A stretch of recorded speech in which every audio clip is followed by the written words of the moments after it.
Shelby Pope. She's a nurse practitioner from conventional medicine to holistic medicine, and she's here today just going to share her story, and I feel like we all could learn a lot from it. I appreciate that. It's always nice to hear that our story has encouraged or motivated somebody else. So I appreciate you even asking me to be here. How did you initially become interested in medicine? I think I've always kind of had the interest in working in medicine since I was really young. It was a motivation of mine from as early as I can remember, definitely early high school.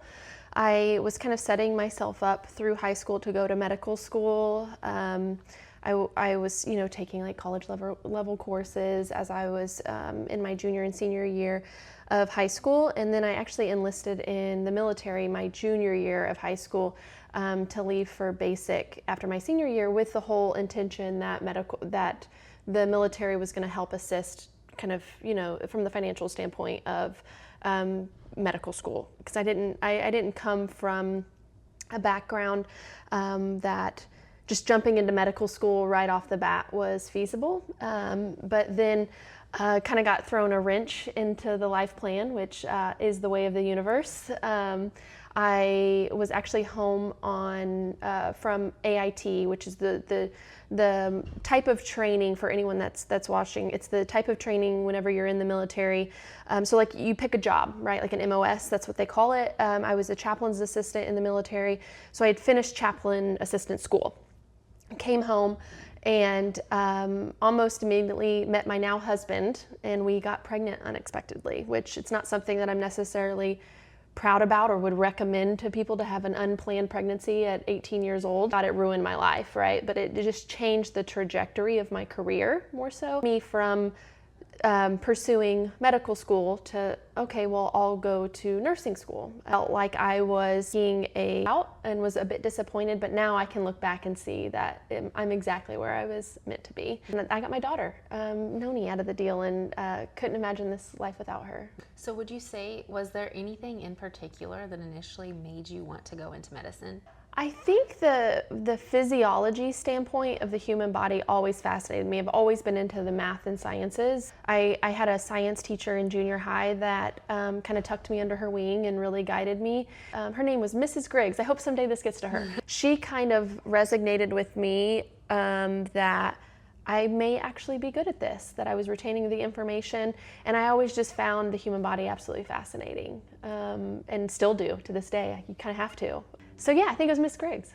That is so cool how teachers and special people in your life can have such Absolutely. such a huge impact, and they might not even know it. You know what that is? It's so fascinating, because to even be sitting here with you, it seems kind of crazy to me. Like I'm just like everyone else, right? Like, and you're just like everyone else. And we've developed some form of platform, right? Like yours is social media, mine is from a medical standpoint, having a private practice in the community, which is a platform, right? Like it's providing care to individuals. At least for me, and I'm assuming for you too, our motivators weren't to do that. Like that wasn't the end goal. That was not the plan. Yeah, no, the end goal was not why we're here. This has just been like, we've stepped up to this over time. And then when you get here, you have the opportunity to look back and say, oh, wow, we've kind of come, like these are summits. Like we were just talking about your trip, your vacation with your family. Like this is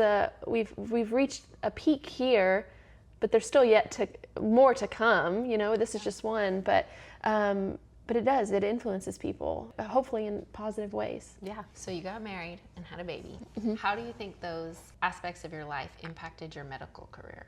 Ooh, okay. So I had a baby, then I got married. I want to openly own the parts of my story that some other women out there, and maybe even men, can resonate with, in the fact that we didn't do it right by the definition of social conditioning. I was technically a single mom when I had Noni, and my husband and I, we've been married now for 11 years, but we didn't get married right away because we barely knew each other whenever we got pregnant with Noni. We now have this beautiful life with one another, and we didn't do it the textbook way. And I think that has actually helped me be the provider that I am, because I do not judge patients. I don't, in any level of life, because I can empathize that we all have different routes. Sometimes they are a detour to what we originally had planned. Sometimes it's from poor choices. I can admit to mine. And sometimes it's just by luck of the draw, honestly, wrong place, wrong time. So I think if anything, it has made me a very empathetic provider. Is there anything in school that you want to share before we go into practicing medicine?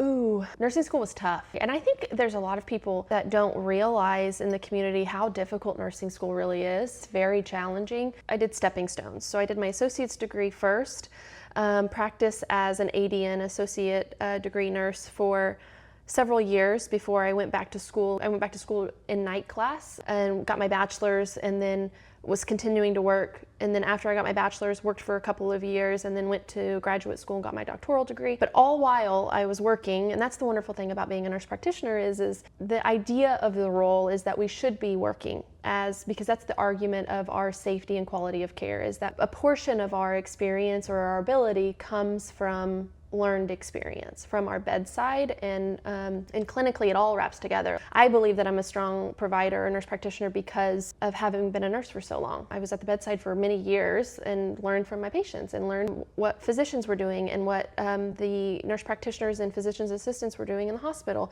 So I learned from that all the way.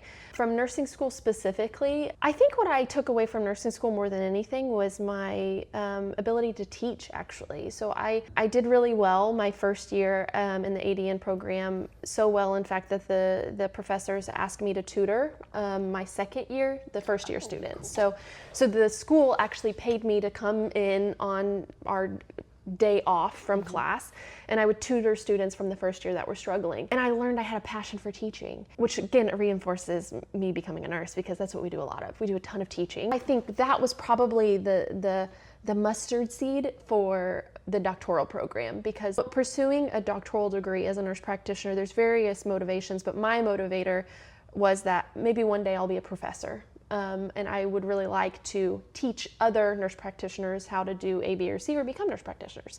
So what's your doctorate degree in? Doctoral of nursing practice, but I'm board certified as a family nurse practitioner. And then after my doctoral program, I went back to school for about 18 months and got my psychiatric mental health nurse practitioner. So I technically have 2 nurse practitioner certificates. Any nurse practitioner that might be watching this knows that once you get into practicing, mental health plays into so many facets. So I felt ill-equipped when I got out as a family nurse practitioner and went back and pursued higher education and just the mental health aspect. Wow. So this is my ignorance, but are all nurse practitioners, do they all have doctoral degrees? No. You can pursue a master's degree and be a nurse practitioner, or you can pursue a doctoral degree. You can pursue a master's degree, become a nurse practitioner, and then go back to school and get your doctoral degree. I chose to go and do the doctoral route starting out. It wasn't that I was necessarily set on doing that from the get-go, but I also knew that eventually if I wanted to have a teaching position at a graduate level, I would need a doctoral degree or a PhD.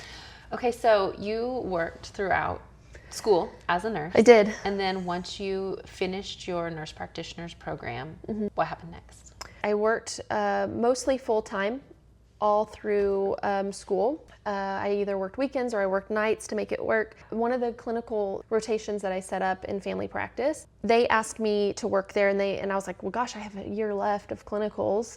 They're like, we'll hold the position for you. They did. And then, so as soon as I graduated from my doctoral program, I took boards and passed, and then almost immediately started working in that clinic where I did my clinical rotations and worked there for about 2 years, initially doing family practice. So full spectrum, and I loved it. Just didn't love working for a large for-profit health system. Now, did you work somewhere else between there and owning Heliatry? Yes. Is it Heliatry? Heliatry. So after I started working at the clinic doing family practice, kind of got burned out doing that for various reasons, morally and just physically. It was incredibly demanding to see so many patients per day, very rushed visits, and with expectations of only getting shorter and shorter. I was charting until 11, 12 o'clock at night every night, doing this 4 or 5 days a week. Just wasn't feasible long term. I'm going to pause you for just a second. It seems like for people who are doing that, even if you were to have a spark of interest in pursuing like a more holistic style of medicine or pursuing something that you hadn't entirely learned in nursing school. Like, it doesn't sound like you'd have any time for that under that model. Doesn't that seem convenient to you? I think it's by design. I do. I think it's by design secondarily. I don't think that was the primary intention. I think the primary intention is financial motivation, right? More people you see on a daily basis when you work for a large health system means more revenue. It not only does it mean more revenue, it means more referrals, which also means more revenue. So if you're working in a large health system, primary cares really don't make them very much money. What makes them money is the referral to the specialist, because the specialist equals an intervention typically. So I refer to a cardiologist. The cardiologist needs a stress test, which reimburses at such and such amount. They need a cardiac bypass, so that reimburses big. But not only do they need a cardiac bypass, they need a hospitalization. So they're going to be in the hospital for 7 to 10 days. But oh wait, there's more. They're not only going to be in the hospital for 7 to 10 days, they're then going to be transitioned to their rehab facility and be rehabilitated, and they'll be there for 2 weeks to 4 weeks, and then that's for every specialty. There's varying levels of that, but it all starts with the root. They figured out that the root is the primary care because that's who refers to them. So they're trying to get primary care to see as many people as possible. Oh yeah. To find as many referrals as possible. Yeah.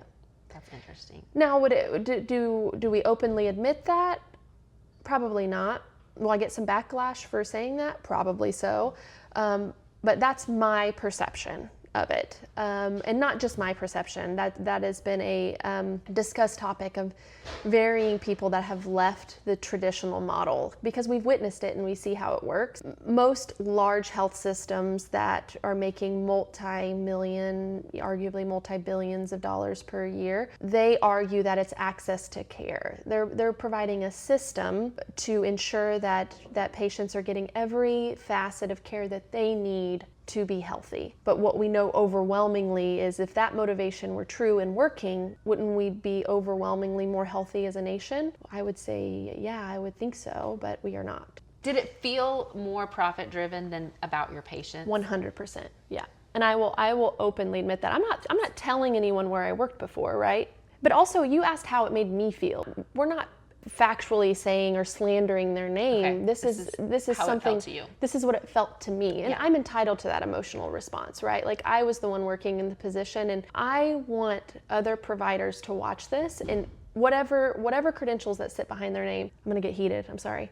Whatever credentials sit behind their name, nurse practitioner, PA, physician. I know they're feeling it too, because if you talk to your peers, many of them say that. They talk about numbers, they talk about cost, they talk about productivity. And we get focused on that, the financial reimbursement for various levels, because there's different motivators, there's different payment structures for these large health systems to providers, and a lot of it has to do with productivity. So it motivates us to see more people financially. I don't think 9 times out of 10, we do not pursue what we're doing for malicious intent. We don't do it for the money aspect. I think, yeah, you can't do this stuff for free. Like I can't work 15-hour days and do that for free. Like that'll valuable. Absolutely. Yeah. Like it'll take an utter toll on a person. It's just not sustainable. So you have to have the right motivation. You have to try to be a good human. But from a financial standpoint of the health system that I worked in before, yes. And the reason why I say that, what actually led me to quit, first and foremost, I am very risk adverse. Like I don't gamble. I do not go to casinos. I don't buy lottery tickets. All of it scares me. If you could have predicted 5 years ago and told me that I was going to own Heliatry Health and Wellness and Skyatoke and be a nurse practitioner owned private clinic, I would have literally laughed in your face and fell on the floor. Not even remotely on my radar. I would never have pursued it. And I grew up in kind of that old school like generation of you pick a place to work and you work there forever. What happened that changed that? It was the financial aspect from a employer standpoint. So I was working for this health system and I worked in an office with a physician and another nurse practitioner who I love dearly. So if they ever watch this, I hope they know like this is absolutely no slight against them, because I would not be where I am without them. They were both wonderful, kind humans. The health system for which that we worked came to us one day to tell us about our productivity, the numbers of how well we were doing in our community, how much we were helping people, and how we were quote unquote some of the most productive providers within the region of this state. Meaning we were seeing a lot of people, and not only seeing a lot of people, we were seeing a lot of really sick people, and we were able to code in a manner. And so for people that don't understand this, you code visits this based on acuity. Sometimes there's caveats to that. But so the sicker people that you see, or the more sick that people are, the more money that you get reimbursed for. And we were doing a very good job coding. We had to. Like, that's what we were seeing. We were seeing very acutely ill people. Wouldn't that seem like to some providers an incentive to find things say. that aren't there? Some would say. Okay. Yep, absolutely. That's what we call upcoding. I choose to code based on time. Thank goodness. I can't remember the time frame wise. Within the last few years, they restructured the payment model. So you can still go based off of acuity or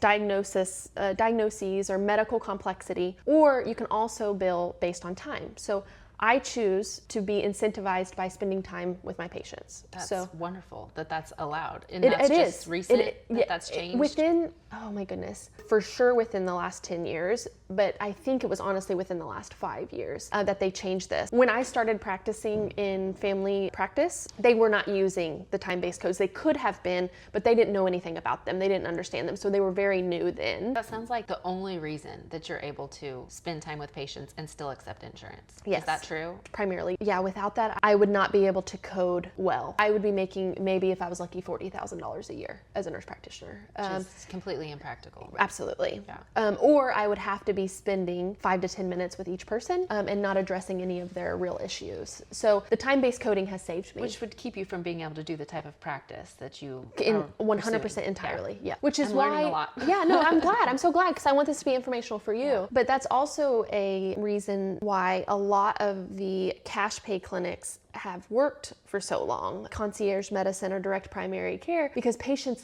they yearn for their providers to just spend time with them. And not just from an emotional aspect, we need to spend time with them so we can figure out the issues. We can figure out where the roots are and we can fix those problems. People are complex. You're not going to be able to get the whole picture in 10 or 15 minutes. No. That's actually why I left the health system, because they came to us and said, productivity is great. You know the sandwich effect? You give the good, you could do better, you did really good, we still love you. That's exactly what happened to us. We got set down and told how wonderful we were doing. So we got the top bun, right? Productivity was through the roof. And then the meat of it was, but we're gonna change you from 20, 30-minute visits to for sure 15, 20-minute visits. So we're going to ultimately double your workload. I was taken back by it and I was like, whoa, hold on. And I looked at my director in his soul and said, how can we work for a rural community? So I've got my farmer, John, that comes in and he, bless his heart, he can't even sit down in the visit and get to the meat and potatoes of his problem without telling me about how the hay season is doing. But then the hay season discussion is how I find out he has squamous cell carcinoma on his scalp. So there are pieces of this that we collect, right? But it's important that he has the space to start the visit organically and naturally the way that he chooses to start it. So I asked the director, how do you expect me to sit down with my farmer John and even introduce myself? And his reply was, you should not be sitting. Oh my gosh. That's what he said. And he was dead serious. You should not be sitting. Oh my gosh. At that point, did you feel like your time with your patients was fairly adequate, or did it already feel rushed? I was rushed then. But I don't want to say that I was rushed because that's how it was set up. I think that the way that they had their visit set up initially, we had 30 minutes for follow-ups and we had an hour long for new patients, or 45 minutes for new patients. It wasn't unreasonable now that I'm an experienced nurse practitioner. As a new nurse practitioner, it was tough. I was going through my Rolodex in my head of like, did I ask all the right questions? Did I, assess everything appropriately? So you had 45 minutes, did you say 45 minutes for your initial visit? Yeah, for initially, yes, when I was a new nurse practitioner, okay. Yeah. I don't think I have ever been to a conventional doctor's office where they. It wasn't typical. That's why okay. that sounded crazy. And they had made an exception for this practice, I believe, for a long time because they were so productive. But then when the health system was bought out by another entity, it was like a blanket effect across the board of shorter visits, more,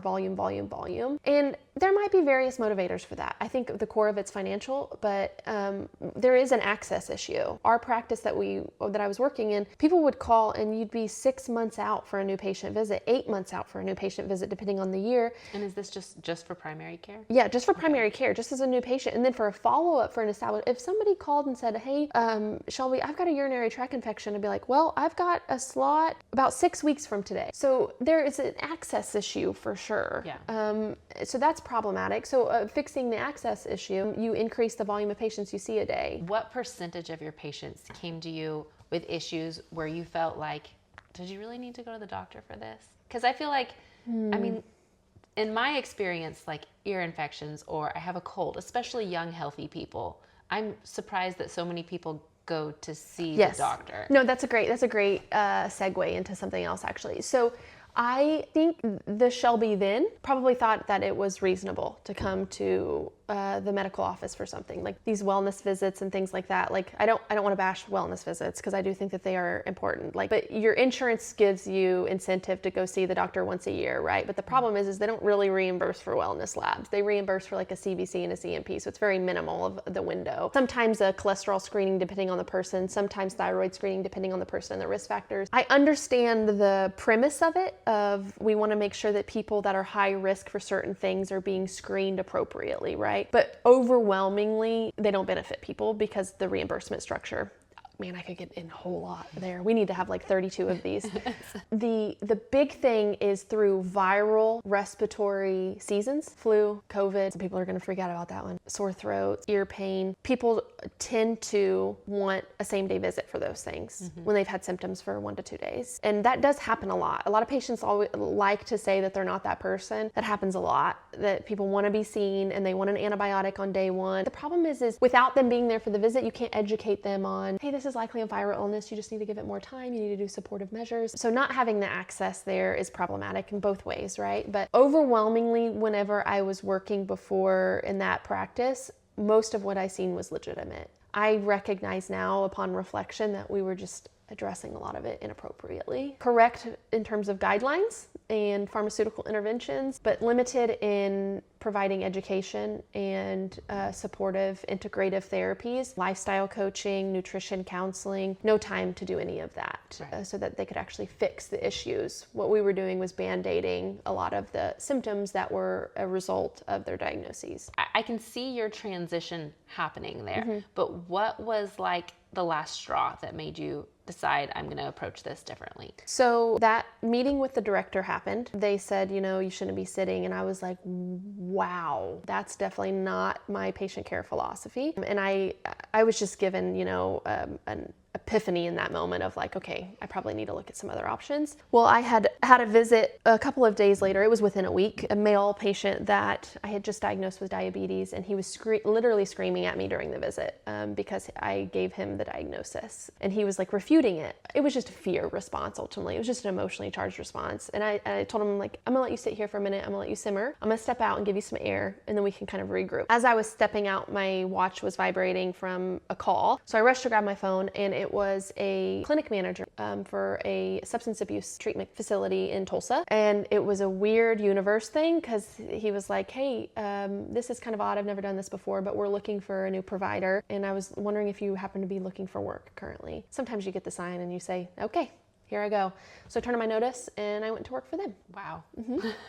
So what was that like? Fascinating and humbling and eye-opening because I got to see the many facets of our healthcare system that are broken. I got to see the many individuals that are motivated financially on the backs of some of the most impoverished and of need patient populations. So I got to see that, which was, that was hard. Still is hard. But I also got to help some really amazing people. And it wasn't me, right? Like I was just a vessel. I'm just a tool. Ultimately, I have a piece of paper and some education that I can give people access to. I don't think you're giving yourself enough credit there. Maybe not. But I definitely don't want to take credit from the hard work that people do that suffer from addiction. Anyone that watches this that suffers from addiction, no. But anyone that doesn't. I will probably, on my deathbed, will say it was still some of the best work I've ever done and will have ever done in my life. So if any providers out there that are remotely interested in addiction, it can be, there's layers that are challenging, right? Yeah. Like you get the patients that everyone fears, right? But not overwhelmingly. Overwhelmingly, you get those patients. Overwhelmingly, you get the moms and the people that just want to do better. They want to break the generational curses. They're good humans, overwhelmingly, honestly. And they are so unbelievably grateful for people that are kind to them. Because when most people are pursuing treatment, there is some motivation there. Overwhelmingly, people really do want to do better. As a society, we are raised to think that these people are the scum of the earth and they don't want to do better. We are inherently brought up up to think that these people are different from us. This homelessness thing that they experience, or the fact that they're performing illegal acts to pursue this thing, like they are less than. But that is a really slippery slope to go down. It's kind of an Alice in Wonderland effect, because these people are you and I. Many of what I seen were individuals that were victims of the opioid healthcare crisis, that they were prescribed opiates inappropriately and for far too long, and they were not informed. They weren't really told how risky it was. They were not told that addiction was a risk. They would have never have pursued it if they had known. They weren't given integrative modalities like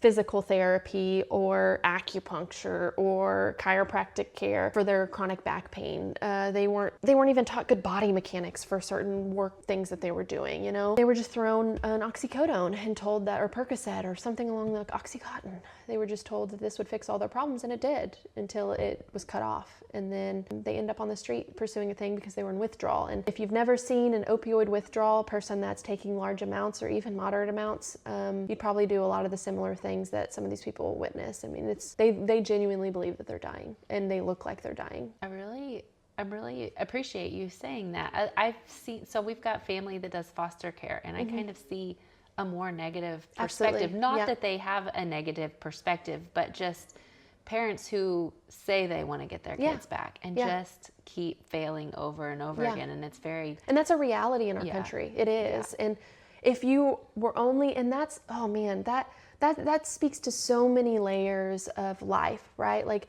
when we limit ourselves to the one window of what we're seeing, your bias is going to be based on that, right? Absolutely. And that's not that you're doing anything of ill intent. That's just all you know. That's ignorance, right? And I don't think that it is malicious, again, but our discussion today has opened your eyes to the fact that you need a new window. You need a different perspective of this. I work in an incarceration setting every other weekend, so I provide addiction services and primary care services to people that are detained in a county jail.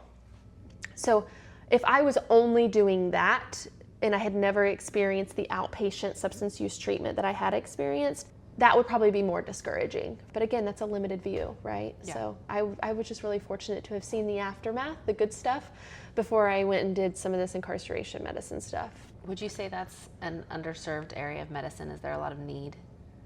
Oh. Words are not even enough for it. Well, let's shift gears again. Okay. And how did you get from your work with substance abuse to heliatry? I'm an idealist, I've learned, and I've been told that. Actually, I was told that by my overseeing where I worked in terms of treatment for substance use. And he said it in a way that was actually derogatory, right? Like it was demeaning. It was a... Oh, I could tell when you said that. It wasn't like, golly, Shelby, you are such an idealist. I love that motivates you, right? It was you're an idealist and you need to lower your standards. You need to have more realistic expectations, which there's parts of that are probably true, right? I reflected on that a lot, and I looked at the setting of where I was working at, and I found, again, I did not morally align with some of their motivations. Like, for instance, if I had a patient come in that was uninsured or self-pay, obviously I understand from a business model that you can't just like let everyone willy-nilly come in for free if you don't have the funding. I absolutely understand that. But if it's not overwhelming and there's like one or two here and there, I could not turn them away. I couldn't do it because the medication that we were prescribing is life-threatening if they come off of it.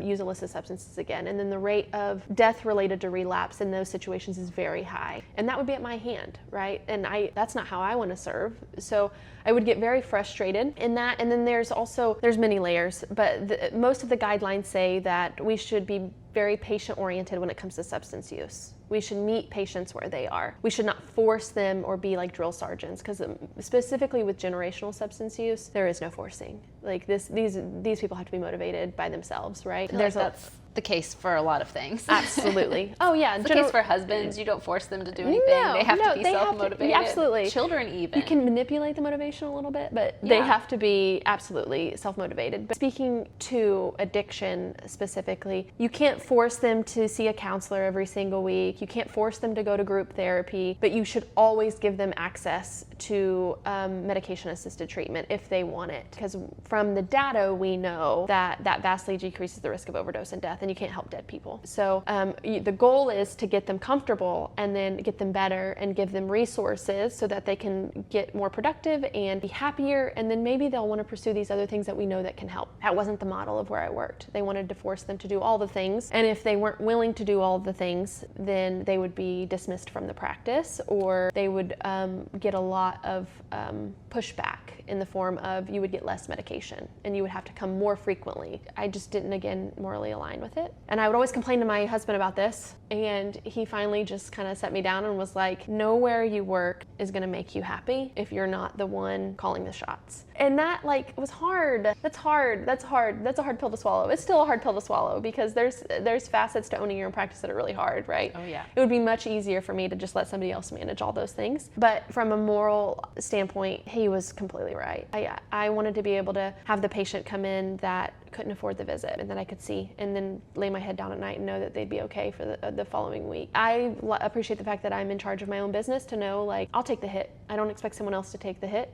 I'm okay with that. So yeah, that was my motivator, is I wanted to call my own shots so that I could care for the people in the ways that I felt were actually morally. What did that transition look like? So, well, initially where I worked at, to be fully transparent, was very supportive, because I had anticipated of just doing this little part-time thing. I'm saying this because I hope that other providers are, again, encouraged to know that these things are scary and that there are different ways of implementation, and there are definitely bumps in the road that force you to take detours, but sometimes the detours are where we need to be. That's my story, really. I initially very supportive employer. They were like, oh yeah, you can go do this part-time thing. We will support you in that. Then as it got real, as they found out that I bought a building and that it was being remodeled and doing all the things, they didn't like it anymore. And then I was pretty much given notice that, they found a replacement for me, which I get. I understand they were managing their own business. I understand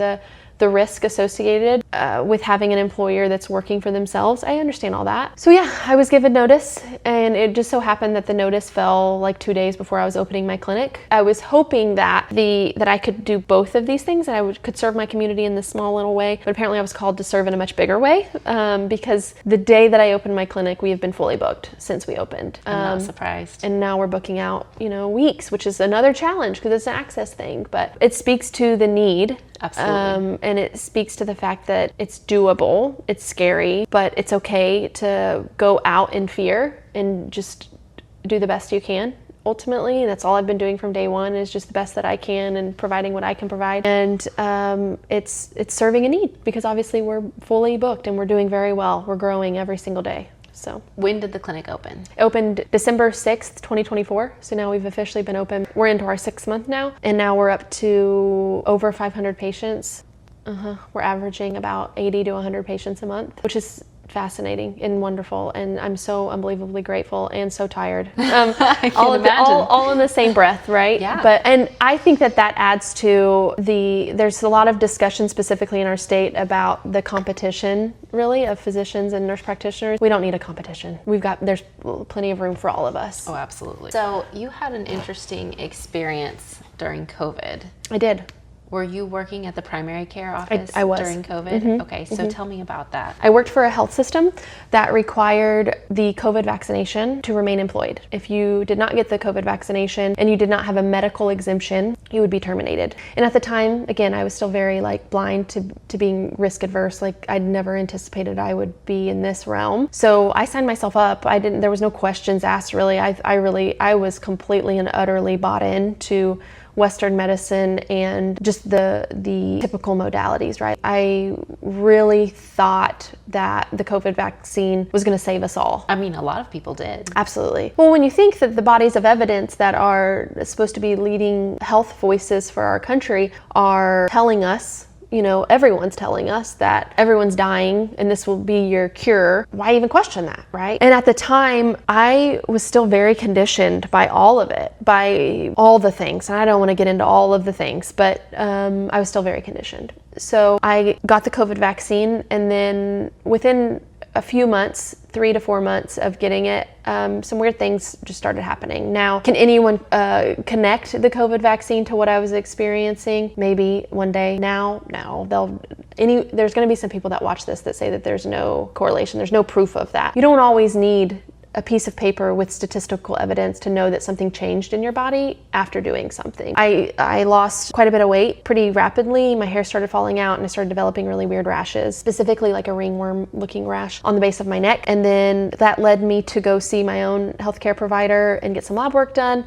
I had some autoimmune markers that were elevated, and I was sent to a board certified rheumatologist in Oklahoma City that specialized in lupus and specialized in researching lupus. And I sat across from her, and I'm sure she's a kind human. I don't want to speak ill of anyone in the medical community, but I didn't want to be one of those. I was still in the seat of, I didn't want to be one of those people, right? Like I didn't want to be one of those like vaccine hesitant people. I didn't, because we all have that feeling in medicine. I shouldn't say all. Overwhelmingly, there's a polarization. And for any of us on this side to say otherwise, you're either lying to yourself or you're lying to everyone. I sat across from her and I literally said that. I was like, listen, I don't want to be one of those people, but is there any chance that this is related to the COVID vaccine? Because this was only, all of this stuff started really happening after I got that. And that's been the only, I'm pretty healthy for the most part. I eat pretty clean. I would work out religiously. I didn't drink soda. I was pretty minimal on sugar intake. I was doing all the right things. And at that time I was already board certified in lifestyle medicine, so I was pretty knowledgeable. And she looked at me and said, no, absolutely not. And at first I didn't catch it, right? Like I was just like, oh, I felt reassured. I was like, okay, it's just in my head. And then I was like, I asked the follow-up question of, well, do you think that if I do some changes as far as dietary habits go, do you think it could improve my symptoms? And she said, she diagnosed me with lupus is what she did. So then I asked the nutrition questions and she was like, oh, probably not. This is just the cards that you were dealt. But I knew from that statement that that wasn't necessarily true because I had read quite a few books, one of which that came to mind at the time was called the Walls Protocol. And it was a physician that actually cured her MS, which is an autoimmune disorder, neurodegenerative autoimmune disorder, using nutrition. So I was like, I'm not going to take that as advice. But she recommended,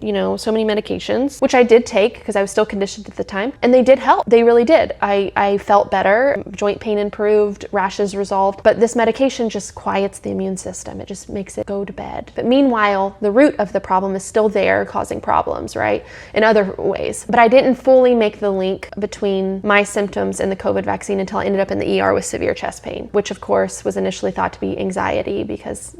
Was this before or after? So this was after your visit? It was after my visit with the lupus diagnosis. And in the ER, I was told, well, initially it was anxiety, but I'm well versed enough in terms of reading an EKG. I knew I had pericarditis. I feel like that's their answer for women a lot of the time. Very much. It's anxiety. Yeah. Anxiety.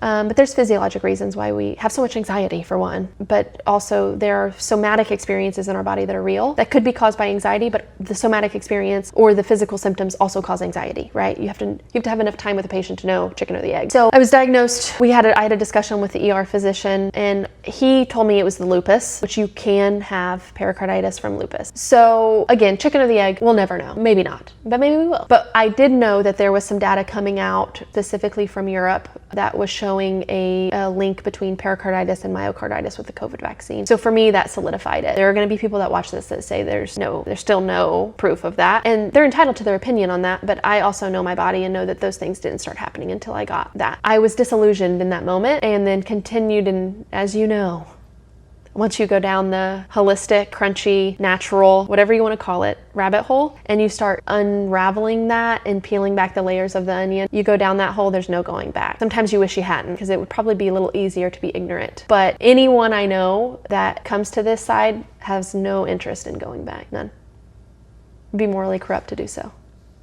So in the ER, did you ask the ER doctor if it could be related to the COVID vaccine? I don't think I did. I don't think I asked. But that I also could tell from the energy that he thought I was just having anxiety. And I don't want to sit here and say I've never had anxiety. I do have anxiety. I don't know anyone that doesn't have a little bit of anxiety. It's natural. It's a defense mechanism. It's our amygdala doing what it needs to do. But I knew it was not normal. I almost couldn't get out of the shower that morning to go to work. And my chest pain was so severe that I felt like somebody was literally digging a knife into my rib cage. And I woke my husband up and told him, like, hey, I think think you need to take me to the ER because something is not right. And I was textbook symptoms. I had to lean forward. I would only take very shallow breaths. Leaning forward would relieve some of the discomfort. And I still have not nearly as many since I've done some significant dietary changes. I still have some twinges. Still, I will get flares. And for the years leading up to some of the significant changes I've made, the flares were more frequent and I'd have more issues. But I worked on detox. I worked on cutting out inflammatory foods, specifically gluten. And 99% of my symptoms have completely resolved. And I'm no longer medicated for an autoimmune disorder. And in fact, my autoimmune markers are all completely negative. Wow.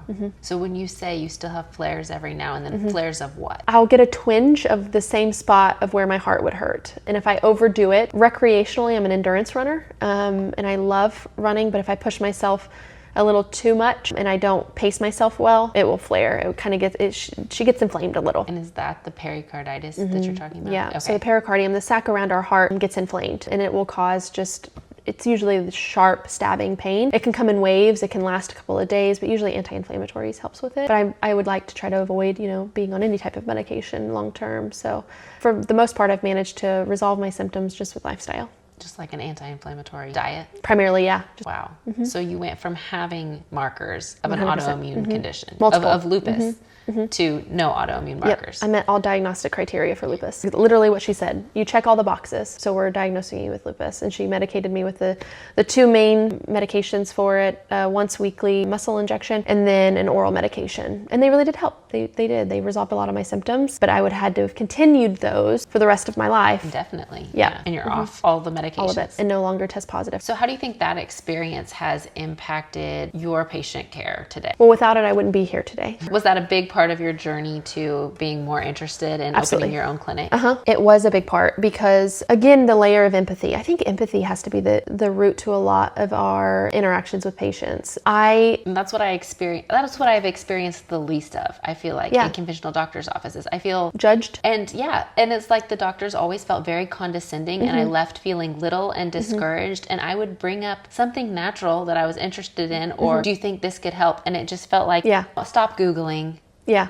And just listen to me. Yeah. Is what it always felt like for me. I'm going to call it for what I think it is, right? Because that's all I can do, how I feel it is. And that is, there's a lot of God complex with the highly educated. And that's in lots of layers, right? Like that's not just it's in so many different professions. That's not just medicine. That's not just nursing. There's this ego issue that we have. But it's especially dangerous in medicine, because if we have this ego and we have this like entitlement, like our education should tell you what to do with your body. When you step back and you add the human layer of that, I have to own that. Like there's a lot of power in that. We have to respect the power. And I think there's a lot of people that just use the power but don't respect it. There are some that do. But some of that too is rooted in fear, because when you're going through nursing school or medical school, you're doing all you can to keep your head above water and you're learning what they're teaching you, right? And when the system is overwhelmingly motivated and invested in certain modalities, pharmaceutically, primarily intervention-based, using all of these referrals and specialty care. When there's layers of financial reimbursement, it's very easy to be educated or be misinformed in the wrong ways. And there's tons of layers to that too, again, 32 videos. But I think that initial response of, being condescending to patients, being judgmental, to polarize them for their beliefs is usually out of fear. It's because we don't know and it intimidates us, but we don't want to be wrong. We don't want to lose the respect factor, right? And I didn't realize that in the midst of it until I got on the other side and recognized that that's what the rheumatologist was doing. She was just fearful because she was an expert in her field. Could you imagine if something came out that just completely devalued your education or your expertise? So did you ever go back to her for your markers after that? I went back to her once, and then I transferred care to a rheumatologist in Tulsa, to a nurse practitioner, because I kind of felt unheard. And the nurse practitioner that I saw in Tulsa was, I don't want to say much kinder, because that implies the other one wasn't kind. But I saw a nurse practitioner who I felt listened to me and did say that she saw anecdotally her patients improve with nutrition changes and lifestyle changes, and she helped guide me a little bit on that. And then that just kind of acted as, the snowball for me. So you didn't have the experience of telling that rheumatologist, I've seen improvement. I didn't, okay. which is pretty disappointing, right? Like I would love to for her to see. But the downfall though too is like there's another layer of like burnout to it too. Like when we're utterly overwhelmed and drowning every day, you don't have the mental capacity to take on more. That's a really common shared experience of many of us. A lot of people in the communities or patients sometimes think that we're all like out to get patients, right? Like that we are all in cahoots and that we're all like hate driven. No, we're all just tired. Like we're burned out. We're seeing too many people. There's too much of a need. We were most inherently motivated by the right things, but we're working in a broken system. And when patients would come in, even when I was still under, I had not been disillusioned yet. I was still very conditioned. When patients came in and said that they had used like the natural things that helped, I would be happy for them, but it didn't send me down the rabbit hole, right? Like I didn't judge them for doing it. There was a couple that were pretty wacky that I like, not patients, but like raw bacon on a wound. That was a little weird for me, but and you see that, right? But now I have learned in what I've done, I've been so humbled by my experiences that I have taken a step back, and anytime patients bring something to me that I don't understand, I tell them that. Like, I don't understand this. I'll have to do some digging. The downfall with doing things holistically or naturally as much as possible, there isn't a lot of like evidence. Again, that's us defining it. There's not enough evidence or much evidence in terms of what we were taught is acceptable, like these huge studies, these literature reviews, these things that have gone on for 10 plus years, and within the last 5 years it's been published. Like, no, there's not a lot of that. But what I do see is a anecdotal level of evidence quite frequently of patients coming to me and saying that this helped, this didn't help. And there's still worth in that. We can still place value in that. We shouldn't completely disregard lived experience just because we've been trained in only trusting this one thing. I've had a lot of people tell me, like, I solved my issue with diet and lifestyle changes. And when I went back to my doctor, proud and excited to tell them, they just treated it like, oh, that's an anomaly. Like, it probably couldn't have been those things. I'm glad you're better. Move on. Right. And it just felt very dismissed, like, and belittling all the effort that they put into that. It is. Well, because it invalidates Absolutely. Everything you've invested in it, right? Because that takes a lot of effort to, for one, be your own researcher and advocate, right? Like, because you trusted the white coat to tell you what to do, and that didn't work. And so then you had to go down your own route, and then you had to put in the interventions and all of the things in place that take time and effort and investment. So that kind of stinks when you go to someone that you respect and they just kind of like brush you off like, you're an anomaly. Yeah, that is disappointing. But no, it does. It makes a difference for sure. What do you think keeps practitioners from pursuing a more holistic approach? Ingrained behaviors and conditioning, right? Like, different is scary. And when we are trained in something, that's what we know. Whenever you are seeing 5,000 people a day, and you have no time and you're already charting into the wee hours of the morning, and then you got to get up the next day and do it again, there's no room for self-education, really. I mean, you have to be a highly motivated individual to educate yourself outside of the realm of Western medicine, of how we've been conditioned. And then if you have a family or a life outside of work, that's pretty challenging, I'd imagine. Arguably impossible for most, but not at the same time. It is possible. If there's more of us that are recognition or pats on the back, like, that's not why I'm doing this. I'm doing this because I want providers like me that are just questioning it enough, or not questioning it at all to start questioning it, or the people that are questioning it and know that they want out, know that they're burnt out, know that they're tired and that this is not sustainable, and know that they could help their patients in more ways, and they're not doing that currently, to be motivated to leave the system and to start doing their own thing. So what would be your biggest piece of advice for someone who is considering, like, who says, maybe I do want to leave the system, but I don't even know, like, I can't even begin to wrap my head around what that would look like? I would say, first and foremost, find out what motivates you, right? Like, to be intentional with that. Like, if you find that you really like caring for people's thyroids, or if you really like talking about gut health, or you really like managing women's hormones, focus on that first and start implementing it in your practice currently and see if it's doable. And if you're like, oh wait, I'm actually seeing benefits by doing this, like this natural way, then that will reinforce going and actually doing it. But ultimately, just do it. Don't take every bump in the road as detrimental, and I'm still learning that. I'm not perfect at that. There's times where I'm like, catastrophe, the world is ending. I'm learning that not every hiccup or pothole is actually a catastrophe, and it's just a blessing in disguise. But it's hard to sit in sometimes. Yeah. Well, thank you so much. Yeah, thank you for having me. I really, really appreciate it. I hope that this helps somebody. And I hope that we can do this again at some point. Absolutely. Speak on some targeted subjects. I like that. Finding some topics that people are interested in and want to hear more about, and absolutely get your perspective on some of those. Love it. Well, thank you. Thank you.